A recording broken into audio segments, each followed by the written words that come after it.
Hello. This is my thoughts for Bridgeport, having just finished playing it, as the fly past come out. The Bridgeport, I played 10 games, ended up on 6 wins and 4 losses. Not that that really matters. The Bridgeport is the closest ship in the tech tree is probably, or in the game in general, is Baltimore. This shares a lot of characteristics with Baltimore, including the improved pen angles on the AP, so you do get those super heavy shells.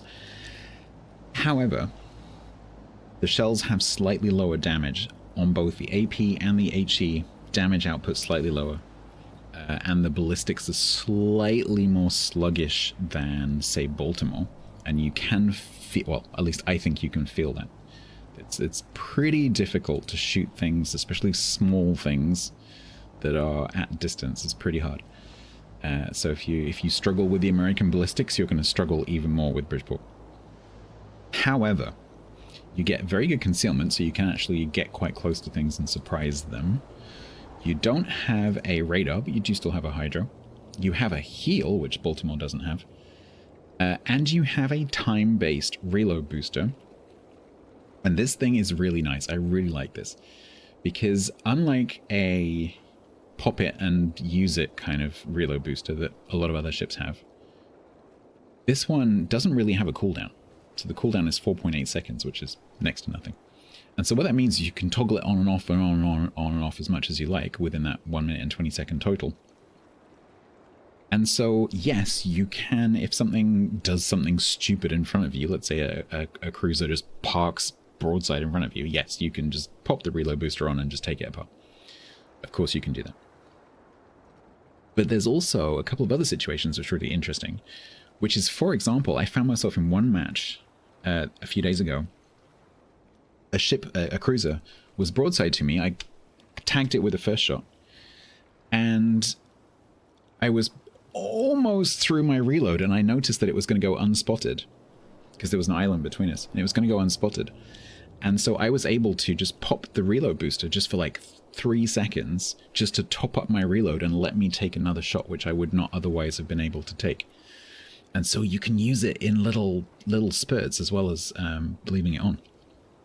And that's going to enable you to take shots that you wouldn't otherwise be able to take, which is very cool. And of course, just like a normal reload booster, it also can help you to change your ammo over if you want to do that. Like if you're on HE and then suddenly someone pops out broadside and you want to change to AP, you can pop that reload booster just to help you change ammo types, even if you don't want to actually use the reload booster long term.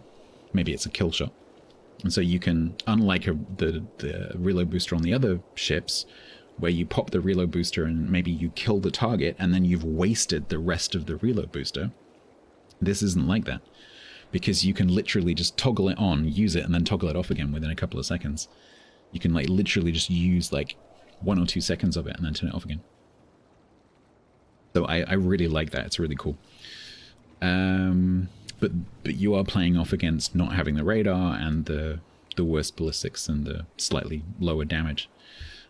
So the concealment allows you to kind of be fairly aggressive with your positioning because you have better concealment than Baltimore.